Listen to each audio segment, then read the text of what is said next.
there any discussion on those minutes? If not, if you're in favor, signify by raising your hand. Opposed likewise. Meeting of June 28th. Do I have a motion to approve those minutes? I'll make that motion. Second. Any discussion? If not, if you're in favor, please signify by raising your hand. Negative likewise. We did not have a joint public hearing. We had some people that were out of town and some people that were ill. So we can move the agenda along. We have approve the agenda. I'm sorry. Thank you. Do I have a motion to approve the agenda as stated with? I have two changes, please. One, I need to remove Mr. Weaver from the agenda. I didn't get that done before I published. And two, I'd like to add a closed session 2.2-3711, A1 personnel. I'll make a motion to approve the agenda with those two changes. Second. Any discussion on that? If not, if you're in favor, please signify by raising your hand. Opposed likewise. Now, we have a number of things. We have 3 public presentations that have signed up to be presented this evening, and then we'll start off with that with some good news from the chief. Oh, thank you, sir. I appreciate it. Hey, Rick, and Ben, and everybody else. I just need them in front. You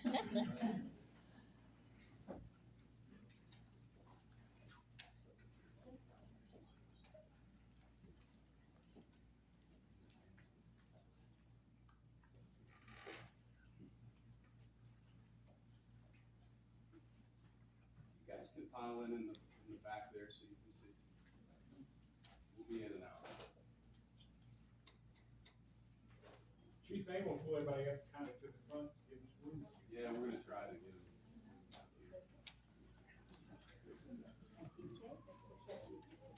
Got everybody?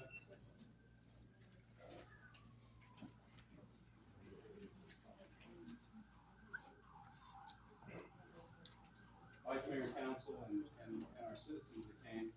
This evening, we wanted to publicly promote Sergeant Rick Billings to Lieutenant. As you know, the departure of Rusty Hand created some vertical movement in the agency, so we were able to promote a lieutenant, a sergeant, and then we also, this evening, are going to swear in 3 new members of the agency. Rick has been a longtime member of the Marion Police Department.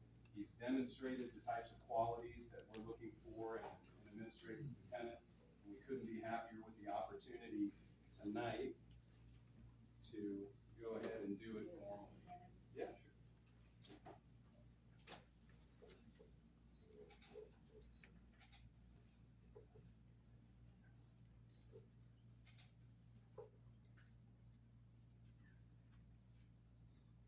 Someone will get it and shoot you. Yeah, we'll get it.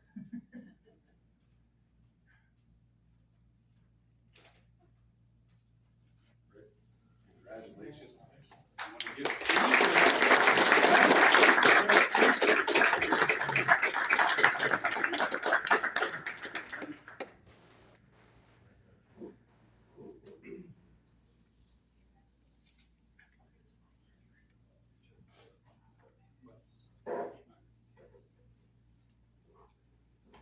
I'd also like to introduce this evening Officer Ben Dillo. As you know, some of you sat on our interview panels, and you know that Ben was a great performer during our promotion process. He was the highest scoring panelist that we had. He absolutely blew it out of the water. We couldn't be prouder of him. And tonight, his Sergeant Jeff Warren, and his wife are gonna pin on his rank there. Congratulations, Ben. Congratulations.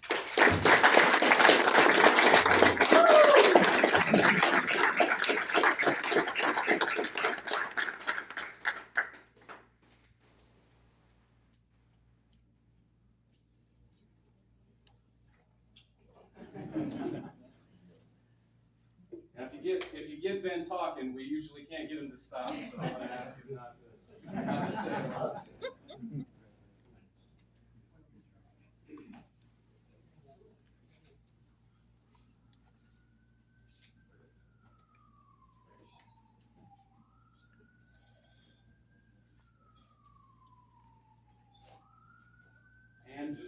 Just three more. As you know, we've had a few openings, and we believe that we found some superior candidates to fill them. I want to introduce you to Cody Haga. Cody is soon to be a former member of the National Guard. He's currently a member of the National Guard. I think I first mentioned to Cody like 6 years ago about working for the police department when I saw him at the chili cook-off, and it finally paid off. I'd like to introduce Richard Carroll. Richard is a Florida native, but he's been up here for quite a few years, and we think he's going to be an excellent addition. And then I'd also like to introduce you. I almost called you your dad's name. And this is Logan Self. His father's Andy Self, currently works for the Abingdon Police Department. And so, Mr. Mayor, if you would ask them to raise their right hands and let's swear them in. I put it right here.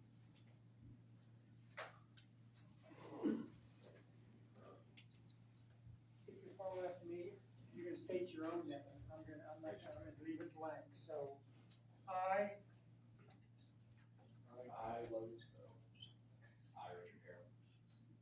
do solemnly swear and affirm Do solemnly swear and affirm that I will support the Constitution of the United States that I will support the Constitution of the United States and the Constitution of the Commonwealth of Virginia, and the Constitution of the Commonwealth of Virginia, and that I will faithfully and impartially discharge all the duties incumbent upon me.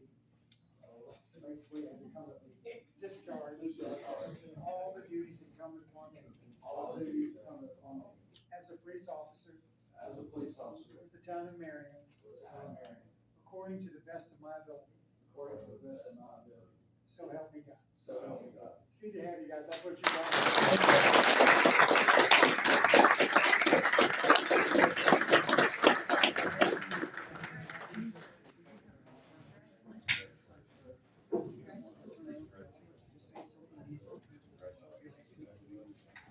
You don't know? Okay.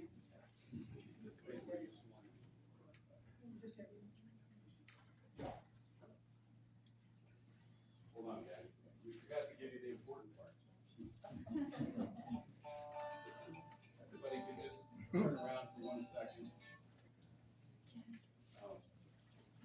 I want the crowd to know that the Marion Police Department does a lot of work in the selection and vetting of candidates.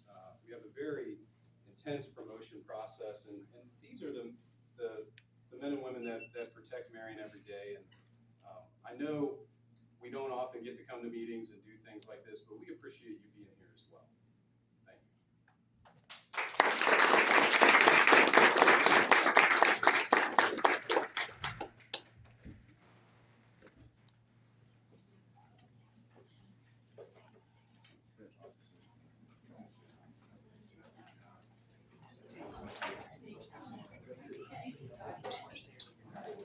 No. I just wanted to, because I met him before, I just wanted to make sure.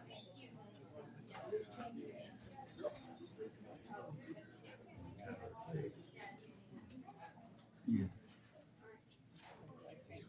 Yeah. Just a lot of family attending. It's great though. We get a lot of support from this. We don't need any more much.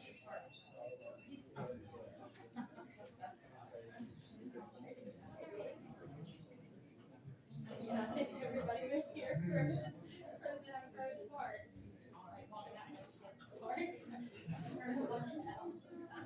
Chief, can I announce that I'm a new Yeah. undercover detective? You never announced. He's not gonna announce it. I would like everybody to know that I'm an undercover detective. If you undercover, you can't do it. It's a special job.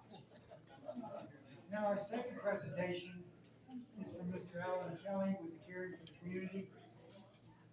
Mr. Alan's out there.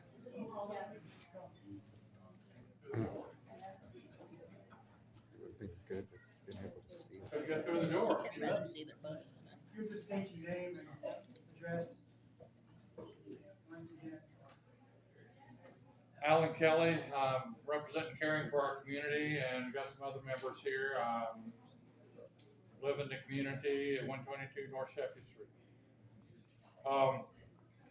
I tell everybody I was leaving as soon as I was coming in, so that's probably a good thing. But anyway, what we're doing today is just telling you what the volunteers of the community have done this year so far, which has been quite significant. And just want to give a report out. Brenda Kelly's on the board, Manuel Street somewhere here is on the board, and Diane Hayes here is on our board as well. And Harry Howe was a big player in one of our projects, and so they built a porch and a ramp. But anyway, I'll get started. Our board, we have 9 members on our board here within the community. I don't like to read slides to people, but not everybody can see it, but I introduce most. The co-chair, in addition, I'm a co-chair, and Malcolm Brown is co-chair, attorney here in town. So our activities this year, we kind of bit off almost more than we could chew this year. So we had 3 full days, half days, I should say, June 8, June 15, and July 1. And we had a total of 211 volunteers, which is quite large. And when I say 211, like for instance, Dr. Gates came a couple times, he counts twice. So if you show up 2 different times, you get counted twice. So it bumps it up a little bit. We had 16 projects, 15 locations here in town, and we spent a total of about $8,153.57. That sounds pretty exact, but that's close. And some of the examples of the work that we did around town is at the Marion Police Station, the Fire and EMS Building, Mel Lehman Free Clinic, American Legion Building, Mount Pleasant Historical Museum, Main Street and Broad Street, some flower beds there, Mount Zion Daycare Center. And so at the police station, if you'll go on through, if you would please, next one. There are a lot of things that worked well for us this year. The town really helped us out a lot because they did a lot of pre-work with us with the track hoe and some work and jackhammers. Turns out the fence we were going to replace was just sitting on top of the ground, and we had to jackhammer all the holes out. It was just solid rock to get the fence back in. The police station had a lot of work to be done in the front and back. A lot of the wood was rotted, not painted and all, so we went in, tore out all the bushes, reclaimed all the lands, if you would, for the flower beds, and actually went in and rebuilt the fence and painted the curbs, redid the picnic tables in the back, painted the deck and the handrails, replaced some wood there. So it took us quite a bit of effort there, did a lot of pressure washing. And so when you look at all the people, what worked really well this year is it took a lot of people in one location, so we could shift people around real easy, so we got a lot of things done. And so that was one of our learnings this year. And as you can see, Dr. Chamberlain, he trimmed trees there. But anyway, the couple of board members worked diligently for a couple of times, and here's our photos of some of the finished products. We've done, rebuilt the handrails, put in flower beds, and cleaned up significantly up there. And in the back, we totally separated their picnic benches, took out all the rotten wood, rebuilt it, painted the decks, and we hauled off 3 of their grills. And so to compensate, we bought them a grill so they'd have a grill to use, because they were pretty shoddy grills. And so it was quite a significant deal that the town helped us. We couldn't have done it without the town. I would still be up there trying to put in the second fence post on that solid rock if they didn't have their skidder with the jackhammer on it. And this project here you're looking at now is down at the American Legion. They had requested through, I think, Bill here, Rush, help to rebuild their ramp. As they're getting older, they had like a 30-year-old deck and ramp. It was getting pretty sad shape. So we agreed to help, and we pulled together like 4 different groups of people to work on it. We agreed to go down, tear it down, haul it off, get rid of all that, dig the holes, drill the holes. And then Project Crossroads, Harry Howe, here somewhere. He's over here. And he of course runs that. Everybody knows him more than me, but they went down and built a tremendous new deck and ramp for folks that need handicap entrance. So they did an excellent job there. It's all finished, and I'm happy to say we've closed out the big projects this year. The one thing that we did that was kind of sight unseen, if you'll go one more, there's, that's still the project. Brenda, you want to talk about your flowers for just a minute? Just a She's president of the garden club here, so I don't want to speak for them. I get in trouble. Thank you. The Wilderness Road Garden Club was very pleased to participate in this as well, and most of our members are participating on an ongoing basis to maintain what we have accomplished through caring for our community. Many of you may or may not know the high school donates flowers to Caring for Our Community at the end of their season. This year we had over 900 flowers donated to us. That's a value of from $3,000 to $5,000 that was donated to Caring for Our Community, and the Garden Club and Caring for Our Community volunteers planted them, planned some new garden areas and planted them around town to extend greatly the beautification efforts around town. So I just great to be a part of it, but I do want to know that the Garden Club carries on the work that has begun with the Caring for Our Community, because they now do have to be maintained through the summer. Thank you. Thank you. We did do some work down at Mount Pleasant. They were getting ready for Juneteenth, and we worked with Diane Hayes, and we went down and rebuilt the cat boards on their handrails, put them in some new handrails on cat boards and new handrails, getting ready, and we sent like 6 people down, cleaned the church and the parsonage there to help them get ready. So that worked out really well, and that was accomplished just in time for Juneteenth celebration down there. We did do some painting at Mount Zion Daycare Center. We painted, they have 2 huge rooms in the daycare center, and last year we redid one of them, and this year we went ahead and did the other one. So we fully painted the daycare center minus the kitchen and bathrooms. And the one thing we did do is we went back, and there's a rock out at the park there as you're heading up 16 toward the park. You couldn't read the sign, so we went ahead and blasted it with water, high pressure, and cleaned it up where you can read the sign of the park. So that's minor, but just go ahead, please. We did do something else that we haven't done before. We actually cooked a meal. We had a group of people that volunteered to cook the meal for us, and at the police station worked out really well because they had a nice air-conditioned room up there for having lunch. And it's kind of the first time, this is our 4th year we've operated, and we're getting bigger and bigger each year. And we usually just drop our paint brushes and leave. Everybody goes home and you don't see them and don't talk or anything. And here it gave us a chance to have a hamburger, talk to each other, and you start to feel more like a community of volunteers. It was really valuable, I think, as a whole. And Dr. Gates and I think Bill Weaver were there, and I don't know if any others. I apologize if I leave somebody out that I don't see. But it worked out really well, and fortunately, I guess, Chief Clark was there, so he spoke to us for a minute, and we did a lot of work around his place, so worked out really good there.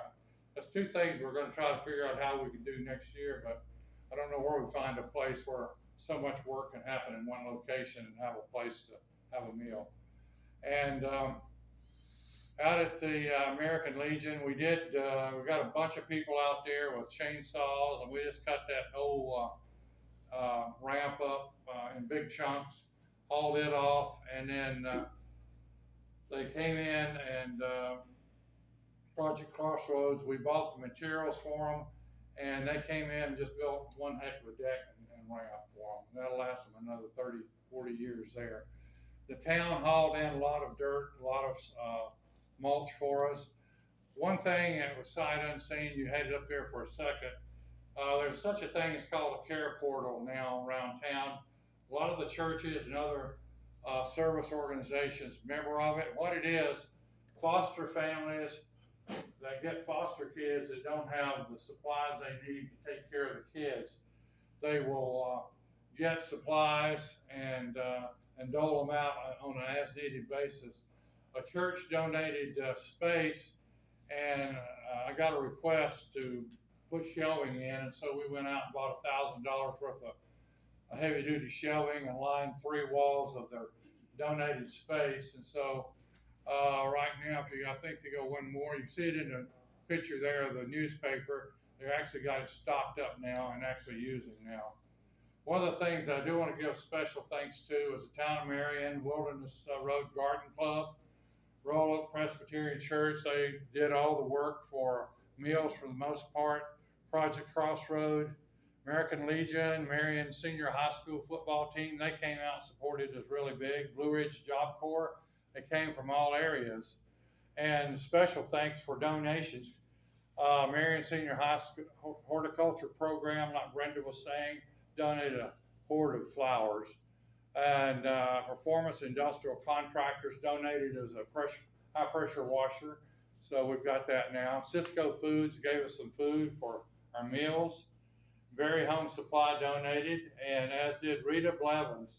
If you missed that, you missed it, because she made a fabulous cake, 2 big cakes, and strawberries and whipped cream. So we had a good time finishing that off. So she did that on her own. But anyway, I just wanted to give you an update for a quick year. Like I say, we almost bit off more than we could chew. We were about 6 weeks in process this year instead of 1 or 2 weeks. So I do want to thank the town for their matching funds. For the ones that don't know, we do get a $5,000 matching fund from the town. We get donations and we match it with $5,000, so that gives us $10,000. And then we get all these volunteers, which this year put in 800 and some odd hours. So for the town, it's a pretty good return when you look at what you get for the $5,000. And I'm open for questions, and we're very glad and appreciate all that were in here that volunteered, whoever's here. I thank you for your work. What's that? I thank you for your work. Well, appreciate it. Thank you. Council, have any questions? Just wanna say thank you. Just a hearty thanks. Well, we were glad to do it, and thank y'all for participating and supporting us. Thank you. All right. Thank you.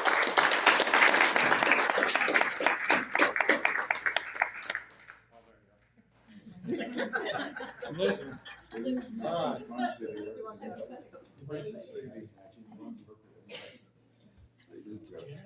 Ms. Hack?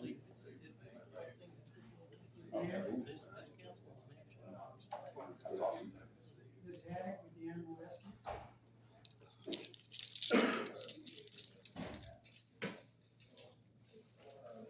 Hi, thanks for having me. I'm Beth Haddock, Secretary of the Smith Animal Rescue and the Smith County Humane Society, and I think I know everybody there pretty well. We're here just to give you a quarterly update, answer any questions you have, because you do donate to us, and we appreciate that tremendously.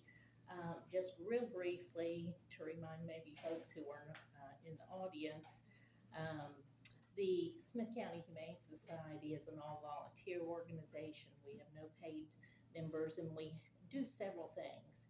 Well, the main mission is to run the van to the Margaret Mitchell low-cost spay-neuter clinic in Bristol. We do all the scheduling for that, and we help pay for folks who cannot pay the entire amount so that they can get their animals spayed or neutered.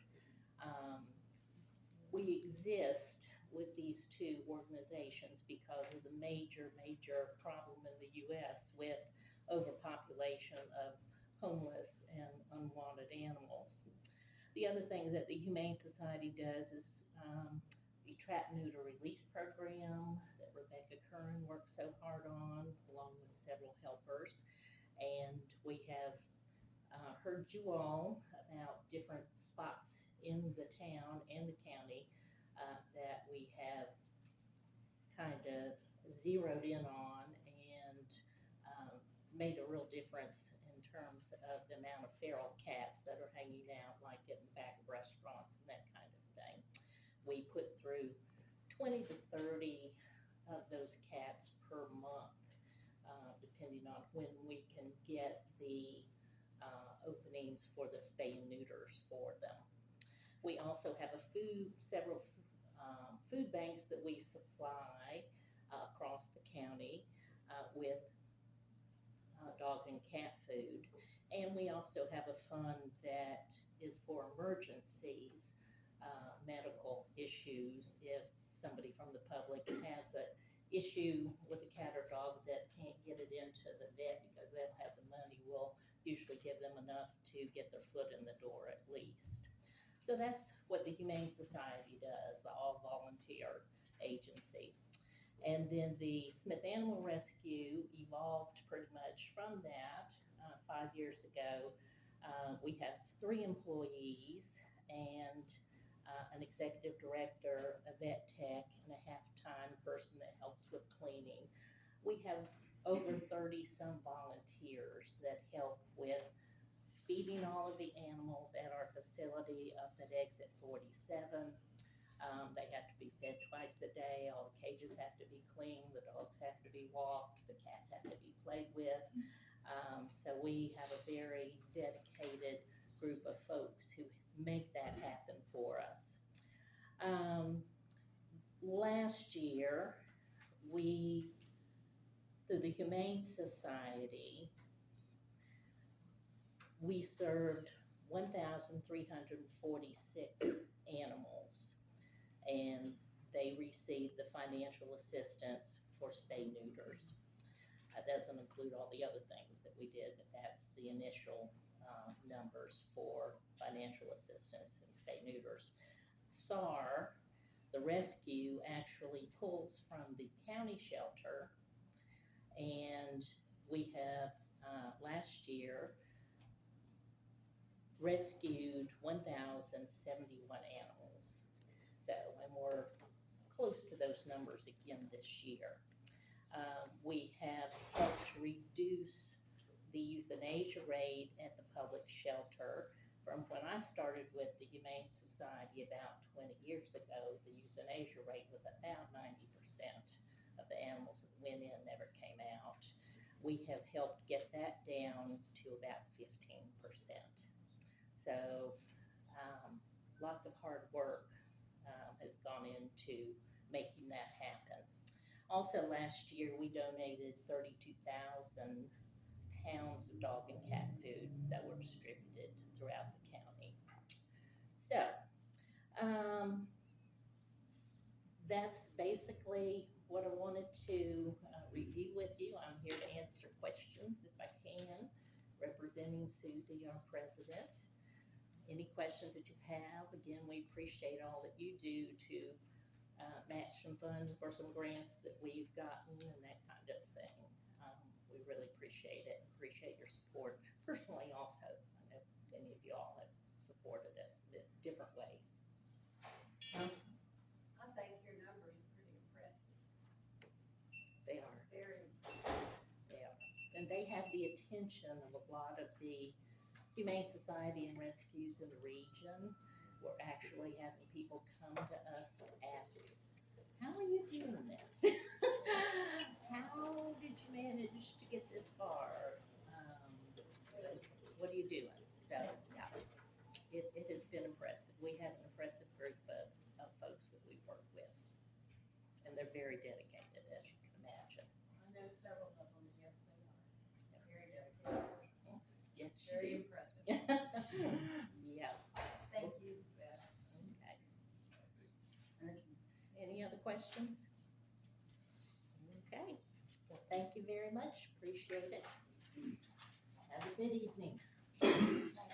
Now begins the public comments. I have 2 people signed up, and if anyone else would like to speak, we'll try to limit your talk to 3 minutes, and then we'll ask town staff if they have any response to that, and the council can respond after that. So, first person we have is Mr. Knapp.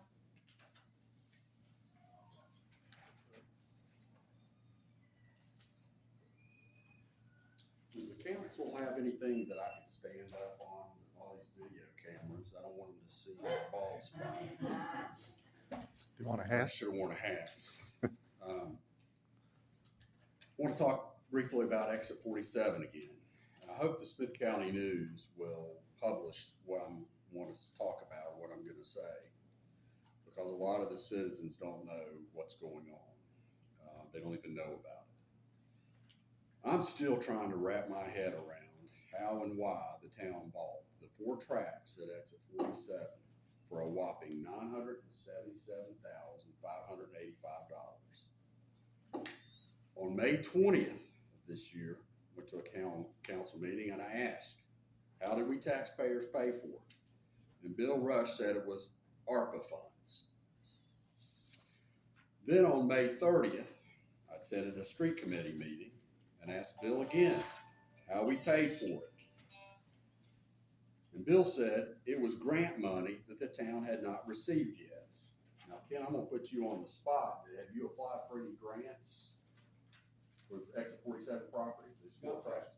got $1 million grant from King Warner for housing development. Okay. We got a grant for Callan Drive development restaurant. Now, this is, keep in mind, this is property outside the town limits. Then on June 3rd at a town council meeting, asked how did we taxpayers pay for it? Where'd the money come? And I mentioned both statements by Bill, ARPA, grant money that we haven't received. And Bill said it's all the same. You guys were here, vouch for that. I understand council's recording. So it was all the same. So this is directed for the town council. Bill, I don't want you to even comment on this, please. My first question is, how did we taxpayers pay for $977,000 of 4 tracts of real estate outside the town limits? Number 2, why did we taxpayers buy it in the first place? Was it real estate speculation? Nobody's ever answered those questions, and I'd like some of the council, not Bill, to answer those questions. Because each of those 3 times that it's documented, I've got 3 different answers. Well, the third one was it's all the same. It's not the same. No comment? You guys made the decision. It wasn't Bill that made the decision. It was you guys. Tell me why. I think those taxpayers, $1 million, deserve to know why we bought that. Now, real estate speculation, it's hard to borrow money for real estate speculation. But I guess with tax dollars, not a problem. So, nobody's got an answer. Please, Smith County News, I hope you report this accurately because people need to know. Nobody can answer it. I can answer you. Please. And that is, ARPA funds were in the form of a grant, and they can be used for land purchase. Okay, so you're telling me that the ARPA was used to buy that property, those properties. Why did it? That's not exactly true, but I mean, when I don't wanna, I asked Bill not to speak That's about not your this. question. That's not your prerogative to say if he can answer it out loud speaking. Well, He can all explain. right, so what happens, every bit of what he said is partially correct. It's like almost anything. The ARPA funds, you received, $5.9 million. The governing group, I guess, came out and said anything under $10 million would be exempt. All right, and then And that they is came exempt from having to account for, correct? by selling it by committing by December 24 and selling it by December 26, or spending it. And then they continued to come out with guidelines, but one of the guidelines was exactly what you did, which is buy the land for future development. And that's what you did. So, Mr. Knapp is partially correct. partially. Let me explain one other thing to you, Joe. We're in the process of developing a recreation park. I guess. I understand. Okay. Do you know? That's not an exit 47. Pardon? That's No, not an exit no, 47. but it involves that. Do you know how much Abington has paid for theirs? And it's very nice. We would never even attempt to develop something like that because we don't have the infrastructure to support tournaments. And that's mainly what it was made for, those four ball fields. The soccer fields, not so much. but the 4 baseball fields were, baseball, softball. We're attempting to get something as an upgrade for Marion, and that is some fields that we own, not renting from the county. So you're saying that's specific, I'm specifically saying, for would you let 47? me finish? Yes. What I'm saying is, in the process of owning that property, we can take, that is approximately how many acres, Bill? 209 up there. No, That one out there, the portion that's the Callan Drive Rec Park, 65. 65 acres, we're gonna use how much of it? Probably 16 is about all you can Okay. actually use. We're gonna take 16 acres of topsoil off of that land for the call them ball fields, recreation parks, or whatever.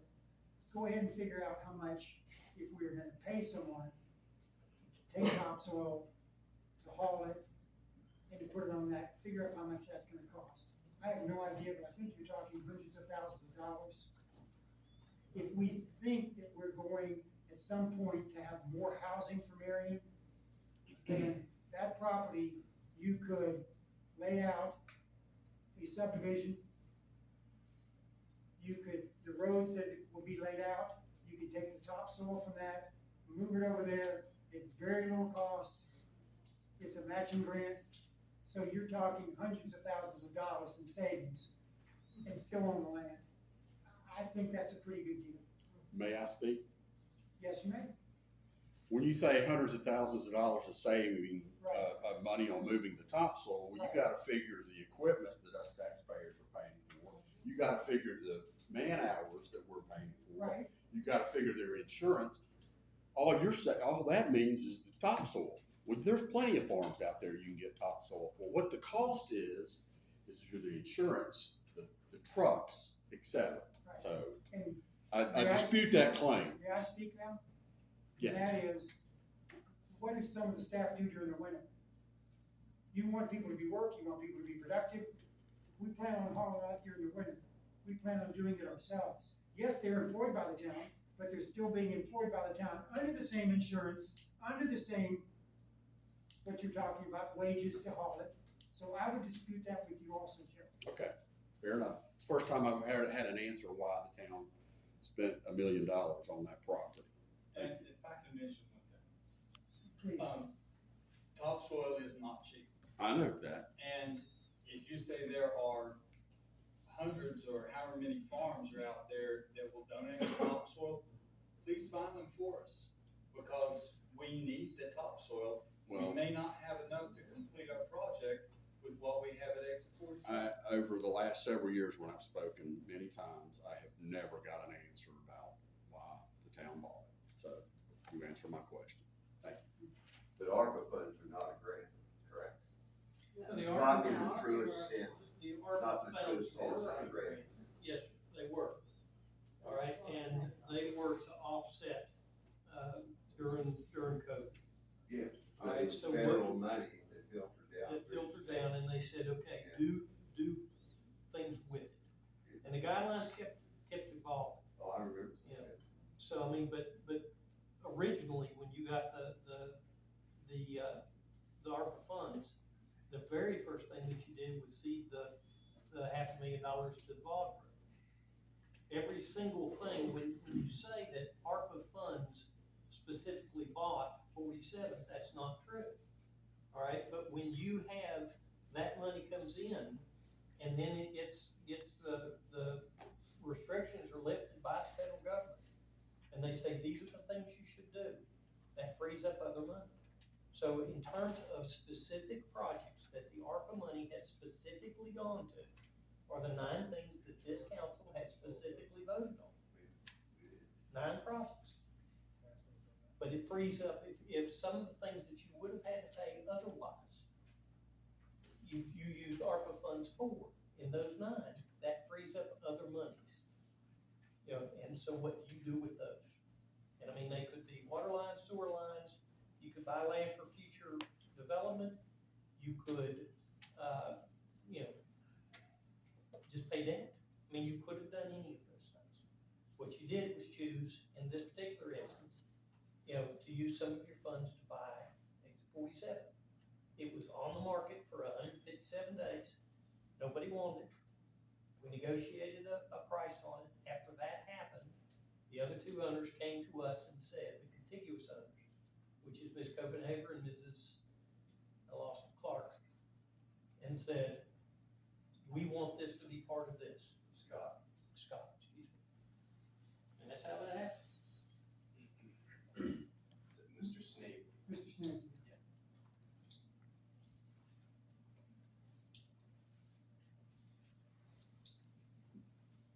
Good evening. I hate to bother you all with this, but last Wednesday, my wife and my sister-in-law were eating at Pizza Perfect. Sorry, Trish. Be there. And I guess it was about 6 o'clock last Wednesday. A couple of officers, maybe I think 2 cars, officers went up the street. I think they had their blue lights on at a normal rate of speed when you got the blue lights on. And maybe a minute or 2 later, here come a person, I don't know if it's male or female, on one of these crotch rocket things, and they were laid over. And I'm sorry to say, the 5 or 6 police cars, they were laid over too. I thought it was a Bristol baby there for a minute. I mean, the dust, the gravels, they were flying. And I would hate to think if I had pulled out, even if the green light went, or somebody was riding their bicycle, or somebody crossing the street, I don't think it would have been, I know they're good drivers, but I don't know what really would have happened. So what I'm here for tonight, I would like to ask, what is the procedure for a car chase in town limits and specifically down Main Street? Can we let Mr. Clare? Chief Clare, Mr. Snape, if I'm thinking of the same one, that pursuit began in Wythe County. Right. Entered into Smith County, and those within Smith County deputies were the vehicles that you saw. Okay. So, well, should have been the vehicles that you saw. Okay. So we do not chase motorcycles. What we will do is try to get in a position to stop other vehicles from entering the roadway. So I think we have one at 16 and Main Street there, and we'll try to get in position or follow at a safe distance. But our policies don't have any implications for anyone else's policies. Oh, yeah, right. If that makes sense. Well, I definitely, I mean, it looked like to me they were mostly Marion Town officers' cars. I know 1, 2, 3, I mean, nothing, no other county car picked up in my mind. After it was all, a couple minutes later, there was a state trooper came down by his lone self at, I don't know, a rare. So the motorcycle went through and then the Marion officers went through. Yeah, I only saw Marion officers. I did not see a county car or state trooper. This one lone state trooper came by later. So I know.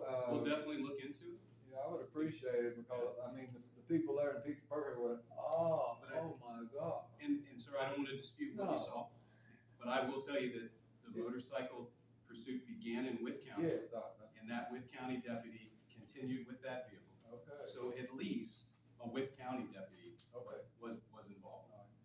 And if I'm not mistaken, the sheriff's office aided them. Okay. So I don't know. I'm not going to dispute what you saw. What is the policy about back? I mean, So we're going to back them up if we have to. Backing off, let them, For us, yes. Yeah, okay, a year or so ago, when the guy came down and hit Happy's Pizza, I saw in an article or something that when they came by the Chevrolet place up there, that the officers backed off and let him go. So that is, again, I'll say that that's our policy. But I hope you will I think our policy reiterate that. is very contemporary. I can't speak for anyone else's policies or how they operate. Okay, sure. Like I say, this was at 6 o'clock at night. It was traffic, and I just can't imagine what could have happened if somebody made at least a little bobble. I completely agree. Okay, well, I appreciate y'all's time very much, and you look into it. Okay. I will. Thank you. Thank you. Now, is there anyone else that wasn't signed up? Hey,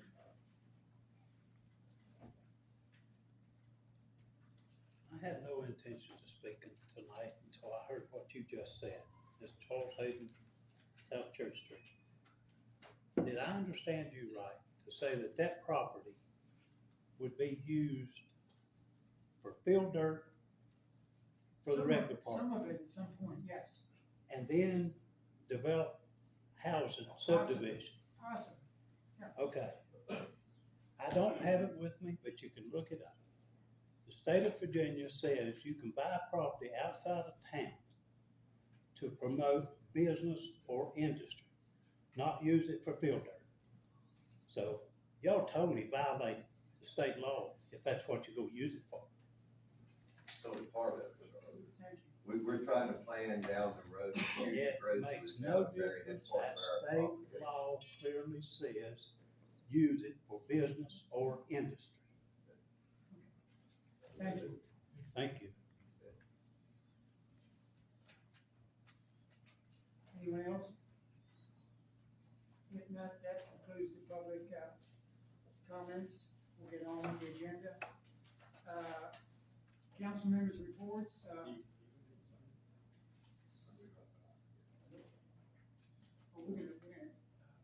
gonna bring it. Yeah. Mr. Barker? I only have one question. What was the estimate on damage to the fire building, EMS building from the tree that fell on it? You haven't got it yet? You don't have it yet? Contacted insurance, but we've contacted the insurance, but we've not heard anything from them yet, as far as when they get the estimate. That happened just a few days ago. That's one we were concerned about. Yes, that's it. We didn't get a chance to remove it before it fell. Evidently not. That's all I have. Ms. Spencer? Actually, I'd just like to say I was in with the committee meetings on the sergeant and the police officers, and kudos to our police force and our chief, the amazing young men that you have up there. Thank you.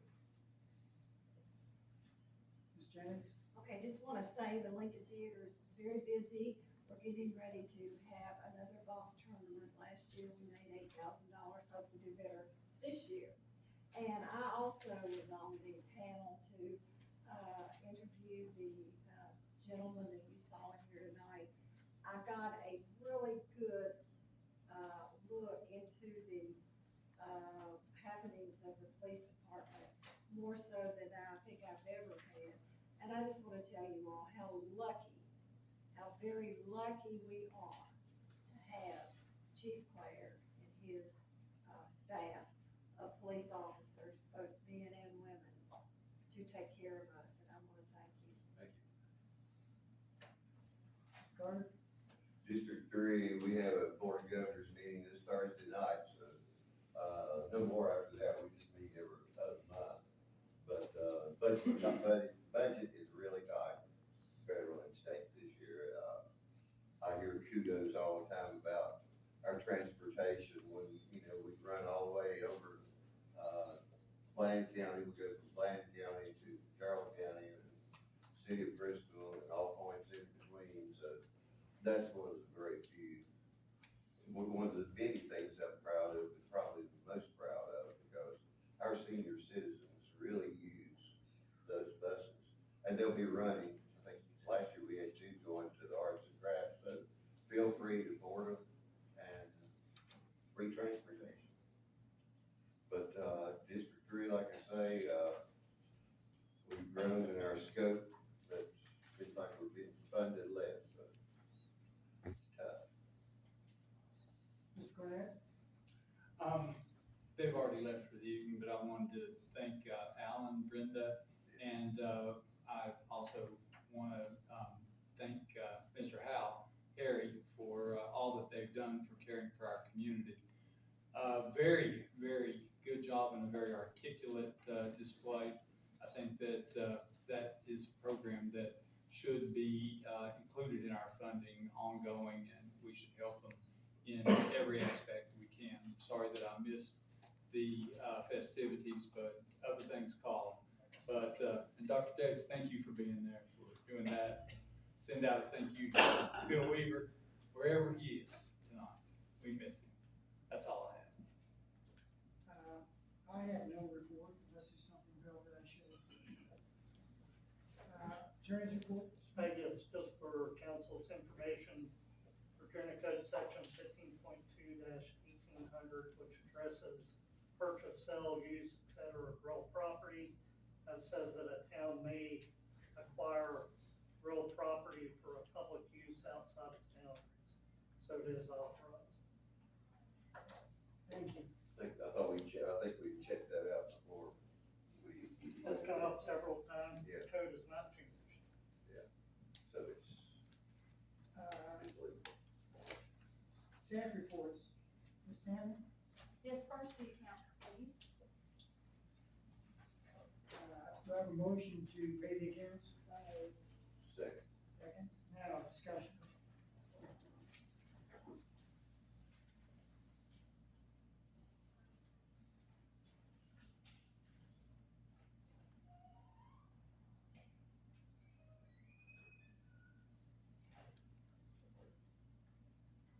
Anyone have anything they'd like to ask Mr. Young?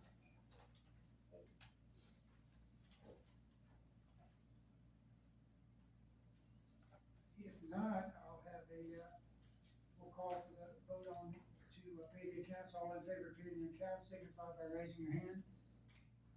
Opposed likewise? Thank you.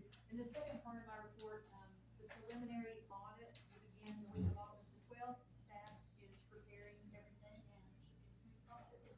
Now, is that done by a separate company? That is the first agency that does the First audit. That'll be, Right, and then we have another company that does the final audit. Yeah, that's two separate agencies. This Okay, is preliminary audit. Who's doing that? Who's doing this? Hickok Fern. Who? Hickok Fern, Juan Garcia, generally the person that does it. And then Boston Tucker is the final. 11, okay. Well, what was that code section again, Bob? 15.2-1800. Thank you, that's all. Chief? I think we've occupied enough of the agenda, but one thing I do want to mention is on Friday the 19th, the Virginia Rural Leadership Institute cohort will be here. I graduated from that program. The Virginia Rural Leadership Institute is a program that gathers together economic development directors, public servants to examine all the things that contribute to making rural communities strong. And that cohort from the most recent one will be visiting Marion on July 19th to see what Marion's got going on. They'll meet with Ken. They'll get a tour of the downtown. They'll stop off at the Lincoln Theater. I think they're having breakfast catered here. So I think it's an opportunity for Marion to showcase what it offers and the strengths that it has. So I'm excited about that. That's all. Thank you. Rusty is, he There's has a- an emergency at home, so he's, There's a significant wreck on 81, Richard left. I could do this one. Not on general operations, certainly the hydrant testing, that's going on. If you remember, we did a pretty comprehensive hydrant testing in 2018. Try to do that every 5 years. They have developed a plan to do that, and they are doing the hydrant testing. We're trying to keep ahead of that in terms of telling everybody where we are, but it's hard to do, because especially on the inside stuff, it's connected. So, when somebody calls in, we know which area it is when we say you need to flush your lines. But, we're trying to get those all put together. Mr. Reed?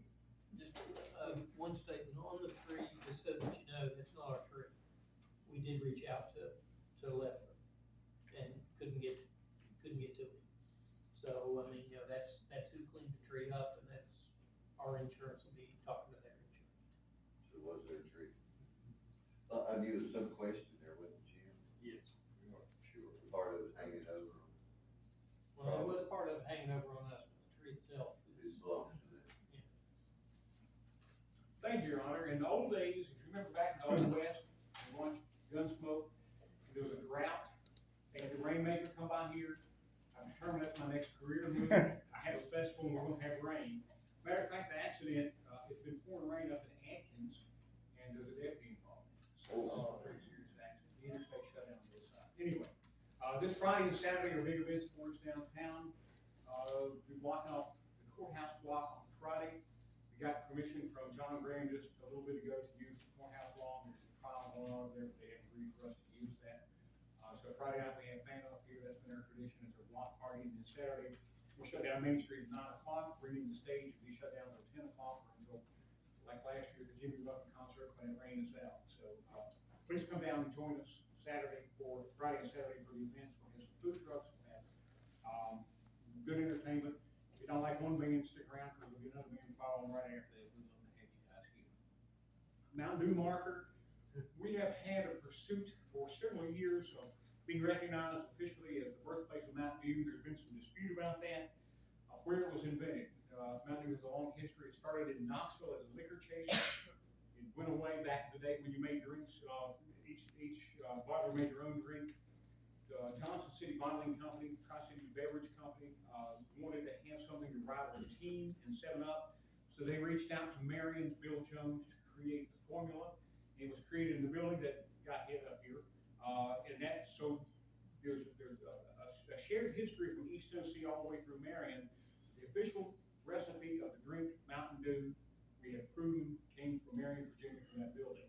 And the Commonwealth of Virginia is recognizing that with this historic marker, and we'll have that dedication whenever they get around to formalizing the language. I sent the language to them.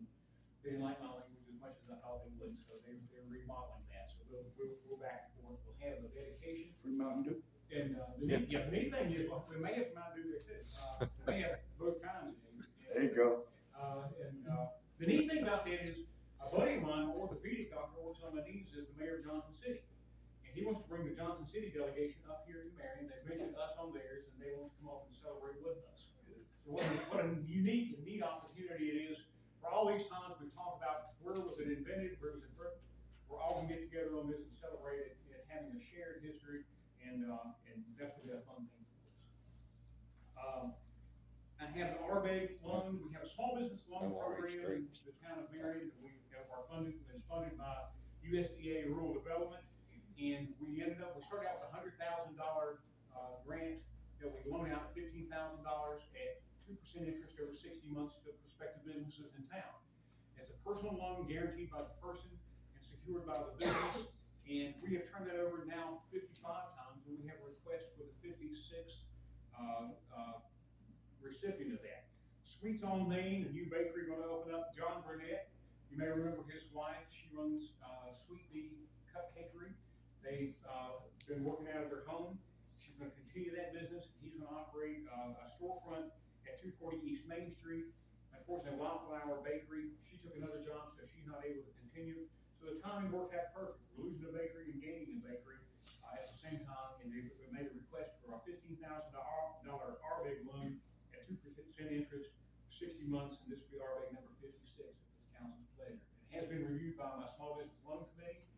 Has been thoroughly vetted and approved, and all the way to zero approved. You need a motion. I'll make a motion that we approve that. Thank you. Second. Thanks, Coach. We have a motion and a second to approve the loan. You've got the wording on it. Any discussion? All in favor, signify by raising your hand. This is one of those where they always say when they have a celebration and bake us a cake, they can actually do that. Nice. And then Blue Ridge Job Corps minutes are included in your packet. They have a quarterly meeting, and Blue Ridge Job Corps continue to be a good partner for us here in the community. I'm glad to have them here. Ken, I had a comment when you were talking about Mountain Dew. I had someone ask me, why don't you paint Mountain Dew on the bottom of the 3 water tanks? Well, we bounced around ideas. We have hot and cold, repaint them as regular Mountain Dew and Diet Mountain Dew. We've had some ideas on that. Also, one of the cool things down in Johnson City, somebody's taken it's tombstone. It looks like it's a granite marker that's made like a Mountain Dew bottle. And we're talking about figuring out how to do that. Ultimately, the goal is makes me nervous after this weekend. Make sure you check the rules. To see if there's a way to figure out to put in Haysboro Mountain Dew Museum. And been working with Kathy Frazier, Frazier Associates, and David Hill up in Roanoke to get some free designs for us. to show what it would look like, because I think if we have a concept of what it will look like, it makes it easier for us to get funding. My goal in this is, once we have a mapping marker from the state, just do like we did Song of the Mountains, present that to the Commonwealth, and see if the Commonwealth may not do the official software of Virginia. If they do that, we'll open up a pathway for Virginia tourism, putting some money into doing mountain music. So, that's our long range plan. So will we have I'd go to that Dale museum. Earnhardt Jr. come here to Well, kick it off? we may even have Dale himself come back if we're successful. It's been such a long stretch getting this, you don't know the problems we had just getting this one. Thank you, sir. Thanks. Yes, sir. Mr. Long, and if you'll address also the rezoning request, Sure. please. Yeah, I'm glad we still brought that up because the Browns are present tonight, and I talked to Mark prior to, and I don't think, unless you all want the planning commission's recommendation, I don't think we need them here. On April 4, 2024, Mr. and Mrs. Brown came to my office to request that their property located at 117 East Strother Street be rezoned from commercial general to residential. I think there might be a slide on there, so everybody see, Bill, probably up next to the top. I'll try to find a good. I explained the rezoning process to them to help them fill out the application. A few weeks passed before the advertising fee was paid. After the fee was paid, a legal ad was sent to the newspaper and adjacent property owners was notified. This property was originally zoned commercial general due to an attorney's office being located there. And I think it was Mr. Harrington, yes. And I just don't think it ever got rezoned to residential. Mr. and Mrs. Brown request would be consistent with the surrounding zoning of R2. All the property behind them is R2. They have ample off-street parking, which is required for residential structures. At the time of this council meeting, I have had no comments from any citizen or adjacent property owner concerning this request, and the staff would recommend to grant this rezoning request. Do I hear a motion? Second. Second. We have a motion and a second. Is there any discussion on this other than what we just heard? It approves, meets all the regulations, and our staff approves. If you're in favor of the motion, please signify by raising your hand. Opposed likewise? It's done. You all free to go.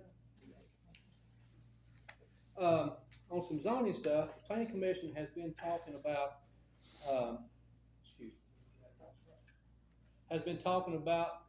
the rezoning of some property in town as far as to be consistent with our new zoning. Particularly medical arts, behavioral science, and our recreational zones. We've been talking about it. We've already adopted the new zoning, and the current zoning, it has we just have to have the mapping, the picture on the map of where that area is. That will be coming down your pike, and I guess I would like to know when you would like to try to schedule the public hearing for that. As soon as we can. What's your, Has to be, how many days? 2 weeks advertising, 3 different times. 3, so you're talking about 6 weeks. No. 2 weeks, 3 different editions. 3 different editions. Middle of August. Some clarification there. What you have is you went through and did the comprehensive plan. Yeah. All right, and part of what that comprehensive plan said was you need to relook at your zoning in a comprehensive way to reflect more about where you wanted to go as opposed to what it was. When it was first put in, it was pretty much whatever was the use, that's what the zoning was. That's changed over the years in several different ways in terms of some have gone to commercial, some have gone to medical arts, some have gone to residential, some's gone to R3. What they're looking at is a comprehensive look at all the zoning, but the two that are probably the biggest ones that you need to look at is the breakup of medical arts from just medical arts to medical arts, behavioral science, medical arts education, and medical arts general. And then recreation, you've never had a recreation. And so you would have some stuff that would, if you rezoned it to recreation, would create a buffer against encroachment into some of the areas. The one that I'm thinking specifically about is the ball field up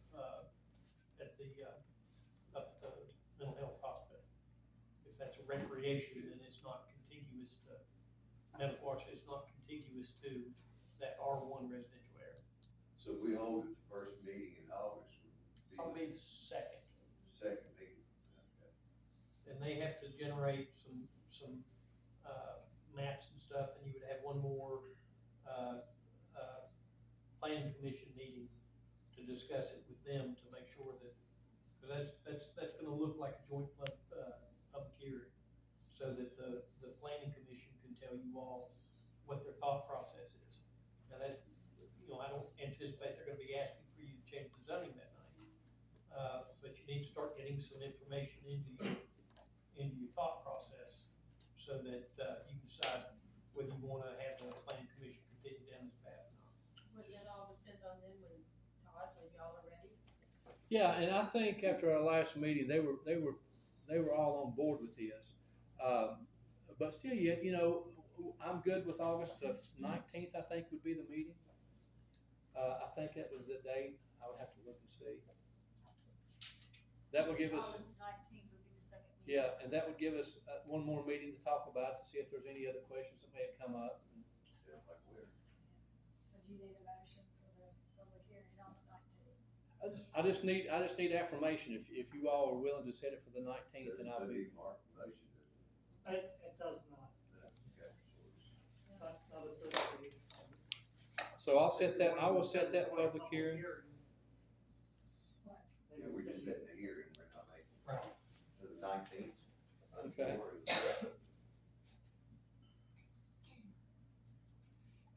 I've also had a request for a special use permit come across my desk for upcoming home occupation.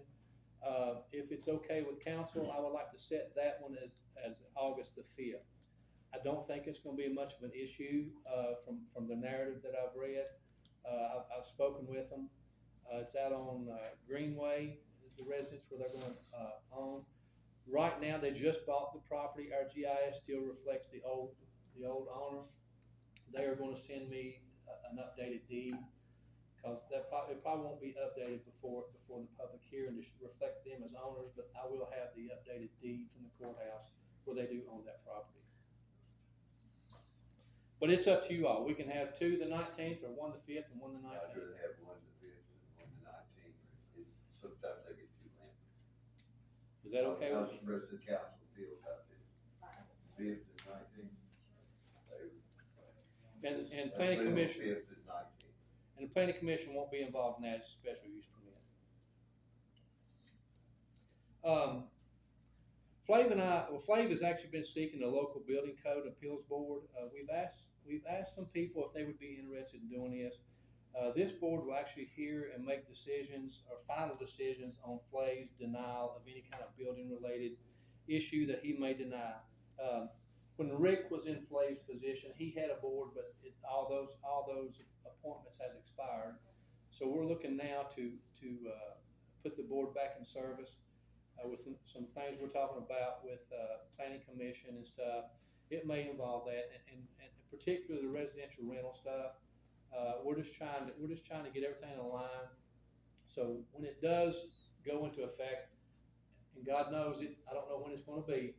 But when it does go into effect, we'll already have that board in place. It's an appointed position. Basically, what we're trying to find is a tenant, is a landlord, is a building professional, and a couple other people. People we're looking for just, we're looking for somebody that's reasonable, that will listen and can see both sides of it. Because we're not always right. We're not always right. So if you know anybody that might be interested in sitting on that board, How many members? 5 members.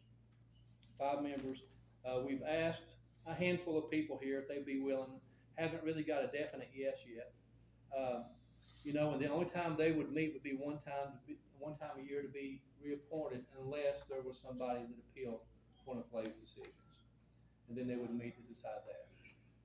So if you know of anybody that would be willing to sit on that board, just send Flav or myself, and we'll take their information, sit down, talk to them a little bit, and go from there.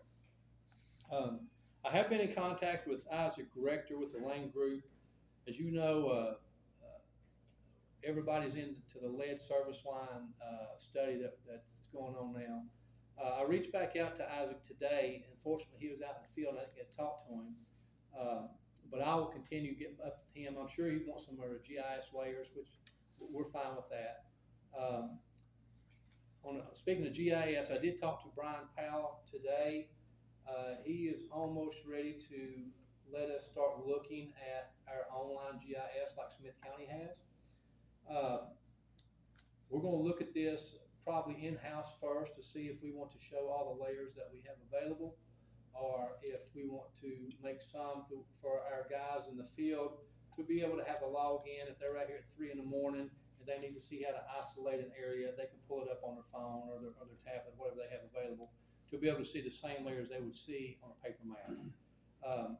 So that's pretty exciting to know that we're getting our own GIS online. Chris is on vacation. As soon as he gets back from vacation, we're going to go live with the Office 365. It'll be a little bit of a learning curve, but it's really no difference checking your email and your Word and all your apps on your desktop as going to a website and getting them. I don't think it's going to be that complicated, but we'll see. If you have any questions, that's all I have. Thank you, Tom. Thank you. Thank you. Mr. Rush. Yes, sir, let's stay with appointments for the second. As you know, that they've changed the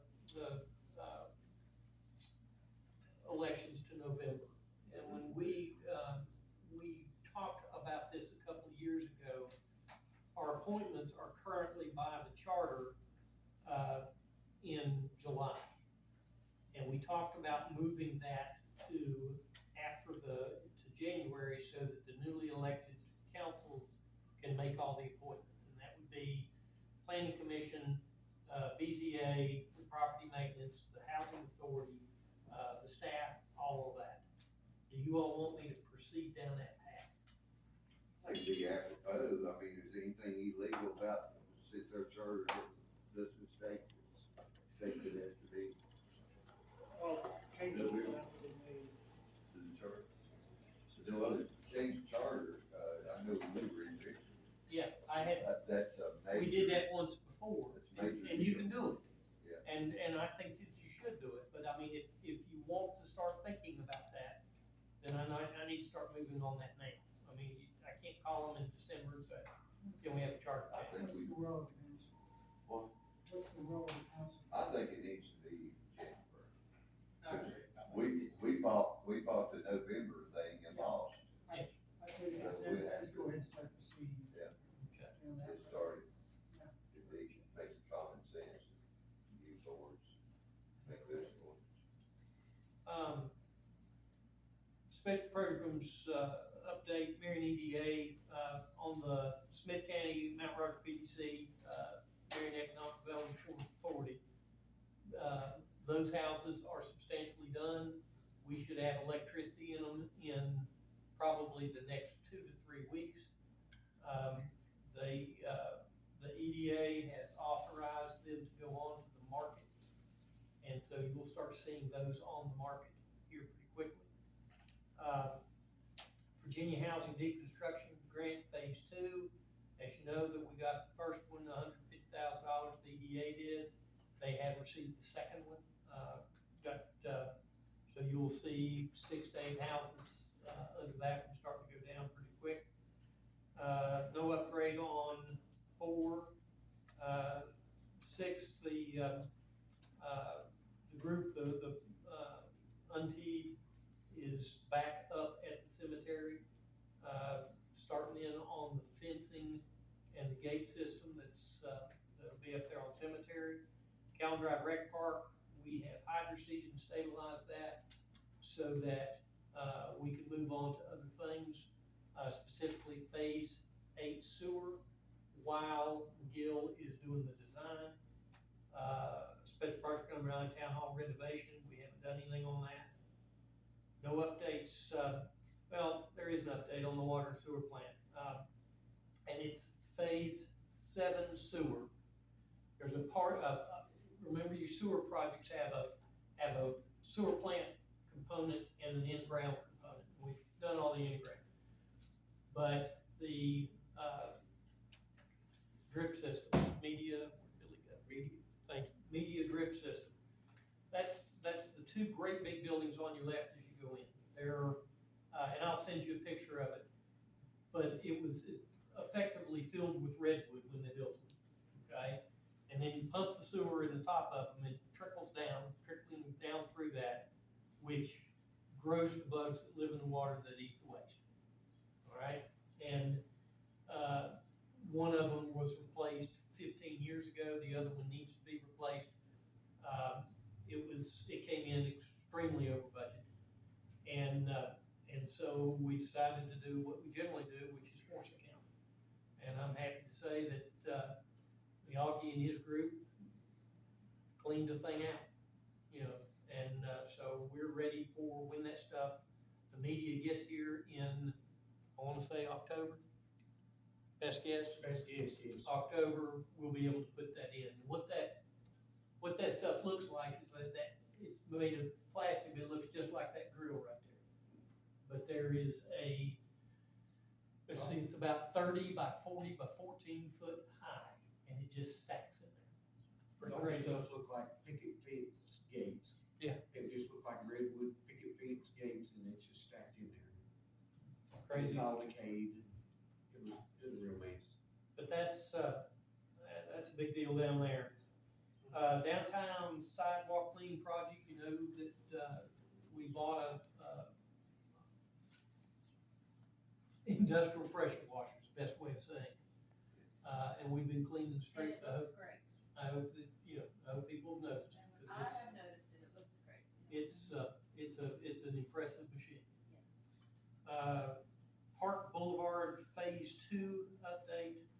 We received advertisement for bid, and so we have put that out to bid. That is the section from Park Drive-In out to Radio Hill Road. And, we'll see how those bids come in. My personal expectations are gonna come in too high, and we're gonna have to rethink about doing that force account. South Chief Church stream encroachment update. VDOT still hadn't got here yet to do that, but we think that might happen Thursday. Phase 8 is, the sewer is under construction. Mostly that area is up there where we just finished the water up in, Staley Street, goes close up in there. The lead service line identification project is, underway. Lane Engineering is doing the part that Todd was talking about. We, as the public works side, are cleaning out those meters that need to be, cleaned out. I mean, in other words, over time, some of them silt up, all right? And we've secured a piece of equipment. That's the one I told you about last time. We cleaned 58 of those meters in a day with that machine. We would be lucky to clean 10 by now. So that thing's gonna be, as Billy Ham said, he thinks that that's probably the best piece of machinery we bought since he's been here. Phase 9 through 12, we are still getting the materials. That will probably be, 1st of August. Radio read project, you want that one, Billy? Seems like every time we turn around, there's more data that they want. Right now, we're in the process of putting every serial number of every existing meter in a spreadsheet form. That's gonna take some time. But we hope we can stay ahead of them. Tentatively, they're thinking maybe by the end of August, sometime in September. Bitter Creek hopes to be here putting meters in the ground for us. How many meters we got? 35. Bunch. There's been a whole lot of information that we've had to physically go out and record for them to help them and able to build their form. Quick question. Anything further for Mr. Rush? Quick question is, why are all the meter, boxes, the tops painted blue? And I think I know the answer to that, but we could get that on the record. That's help identify the meters when the contractors come in here to replace them. That's helped them find them. As you can imagine, they're not all perfectly right out there with the edge of the yard where you can see them, so. Right, but it doesn't have anything to do with the, mapping and GIS that we do. Everything has something to do with the mapping and GIS. We So I can mean, use, that's religion. we can use it for that purpose also. Yes, all right, so there's several different things going on, okay? That specific thing is for the radio meter reading, okay? But you still have the LSL program that is going on concurrently with that. Separate money, separate, outcomes, separate everything. But it still helps if those things are painted while we're cleaning out here, while we're going behind those things and using the same machine that we're cleaning out with. We'll go behind those, still in the right of way, dig down, pothole down is what they call it, identify the line, take dirt, put back on it, and then put the grass back on it. It should be way less intrusive than hand digging. And then also coming up in February of this year, we're due to fly again. So they fly the GIS every 5 years. And what we did the last time was, Todd, where are you? Is it every 5 years? Yeah, I think it's every 5 years, but you all can look at our existing aerials. We paid for the upgrade, and you can see the painted marks on the road that the manhole is. You can see the valves, and that really is worth its weight in gold. And we will do that again. So when we're sitting there looking at it and it says, here's the sewer, and the sewer's showing up in somebody's yard, and you have a manhole here and a manhole here, you know that that's wrong. And they won't let me on it, but Todd can get on it and just snap the manholes together, and, I only messed it up once, he's still mad about it, but, So the one thing answer to that, but everything's convoluted together when you're doing something like that. I guess I'm okay on my answer then. Overall water situation, I mean, we're so far behind.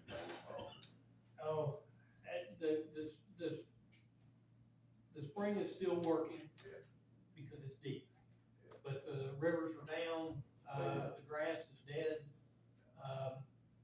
We need rain bad. I mean, and the farmers need it worse than we do. Yeah, I no, mean, we're not at a critical stage yet, but not far from. we're the Calhoun, the Kern Valley Spring is a godsend down there. I mean, it's just, it's. We're much better off than a lot of municipalities, that's for sure. Anything else, Mr. Rush? No. If not, Ms. Jennings, will you get us into closed session? Sure. 2 items. Okay, I make a motion, we go into closed session and discuss two, issues. The first one, litigation, is allowed under state code 2.2371187. The second one, personnel issue, is allowed under state code 2.2311. No, 2.23.711. 2.2-3711. Right. Yeah, A1, yeah. That's all I got in there. Please. Do I have a second to that? Second. Any discussion? If not, if you're in favor, signify by raising your hand.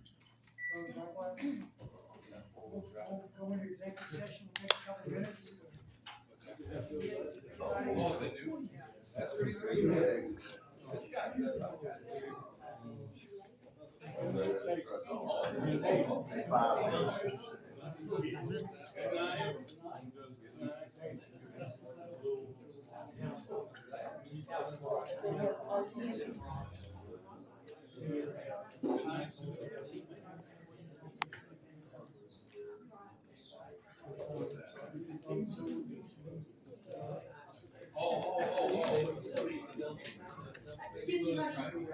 you later.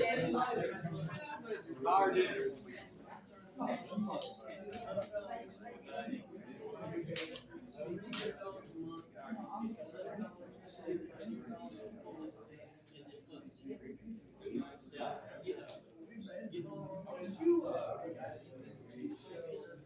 You can't kin to Buck Huff? Is there any kin to Buck? Probably. I'm kin to Sam Huff, football player, all of I them. always tell people, if they claim me, I claim them back. Really? That's a cool thing about the Mountain Dew thing. Yeah, it is. It's something we worked on for a long time. We used to have signs up. Is there a water tower up here? There's 3 water towers. You need to make a can. Well, they have hot and cold off. Put paint on like a Mountain Dew. That's what I've asked. See, Mountain Dew has been reluctant to let us do any of that because of the argument, but I think we may be getting ahead of that. That'd be cool, being home with a Hey, Mountain call me Dew. sometime. I'm down in the office. Come see me sometime. Yeah. What was your name again? Ken Heath. Ken Heath? Yeah. Yeah. I thought that was highlight of the meeting where he was going home of the Mountain Dew, you know. I was like, cool. Come see me sometime. Yeah. I sure appreciate you. I appreciate you finding that out for us. I never knew that. You know, It took some digging. We finally got her done. if you dig deep enough and put on, you'll get it. I'm glad you found that out. Appreciate that. Come see me. All right. I'll have you a Mountain Dew. They give Mountain Dew to everybody. Hey, takes it, stop it. Are you gonna paint your police cars like Mountain Dew can? You know, we did, for September, no. That would be a good idea. For September 11th, we did a wrap, like a memorial wrap. We might consider wrapping it just for the event. I saw some that they did for kids and stuff. I thought that was so cool. Yeah, we did one for Veterans Day at one time. And the wraps are pretty inexpensive, but They're hard to do. I tell you, I wouldn't know how to do it. it's not easy. Good night, sir. You have a good evening. Good night, sir.